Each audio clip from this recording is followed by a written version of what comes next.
Aloha from beautiful Big Island, Hawaii, where we actually are just getting through, it looks like, a thunderstorm. I still hear some thunder in the distance, but the lightning and thunder was really, really up on us earlier and scared all the dogs and the cats and the chickens, and I hear animals all over the place still going crazy.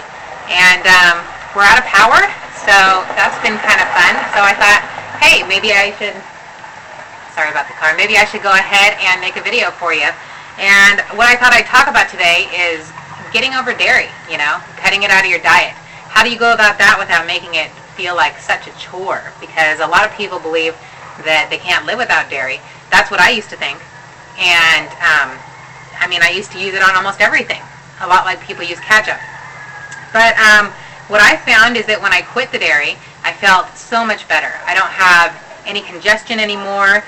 I rarely get colds, which I really do think that the dairy had a big deal with my colds that I did used to get, because I would get a lot of chest congestion and nose congestion when I got colds. And dairy does clog up the lymph system, which is what moves all the toxins through your body, and when that gets clogged up, it's pretty easy to get sick. Your body is struggling to clean itself out and stay alive and healthy, which is a big reason why, dairy is a no-no if you want to live your best life, and especially if you want to live a raw, high life. There's a few tips that you can do, though, that it makes it kind of easy. The number one tip would just be to make a commitment. If you can make a commitment to yourself to go at least 1 week without dairy, you might find that after that week, you don't even need it anymore.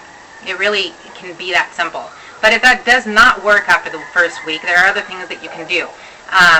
One of those things would be to use, stupid bugs, one of those things would be to use seed or nut cheeses. One of my favorites is just to use some sunflower seeds, some fresh lemon, and a little bit of garlic powder. Whip it up in the blender, and bam, I got a nice little cheese I can put on, a raw pizza or even a spelt pizza. Doesn't matter. The point is that although it's not exactly like cheese, it simulates it a little bit, so when you have those cravings, it makes it a lot easier to overcome wanting the real thing. And it's actually pretty tasty. I don't know what cheese tastes like really anymore, but I would say I'd prefer it over the real thing nowadays.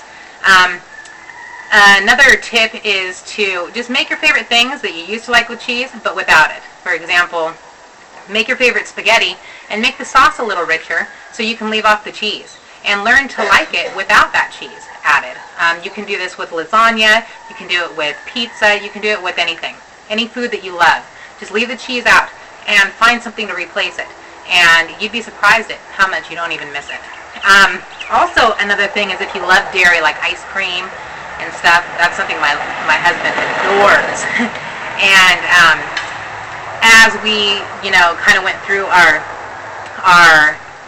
diet and just kind of experimented, we did a lot of the coconut ice cream and the rice cream and stuff like that. But nowadays, we just make banana ice cream. It's as simple as freezing some bananas and maybe even freezing another fruit that you like mango or papaya. You blend it together in your food processor till it's creamy, and it's delicious. You really cannot miss ice cream when you eat this. Trust me. I've got a couple recipes on my blog, and I think I've done a video about it. If not, I will have to do that for you. And the last thing is just, don't let yourself get hungry. When you get hungry, that's when the cravings start happening. So make sure that you've always got that fruit with you. It's so easy to carry around an apple or papaya or a few bananas. Make yourself a smoothie to take on the road, whatever the case is. But if you keep that fuel going through your body and you don't get hungry, then you're not going to have the cravings for the cheese. And that's just one less thing that you have to worry about. So those are my tips for getting over that cheese hump, putting it in your past, and moving your way to a better, happier, healthier life. Thanks a lot for watching, and I'll talk to you later. Aloha.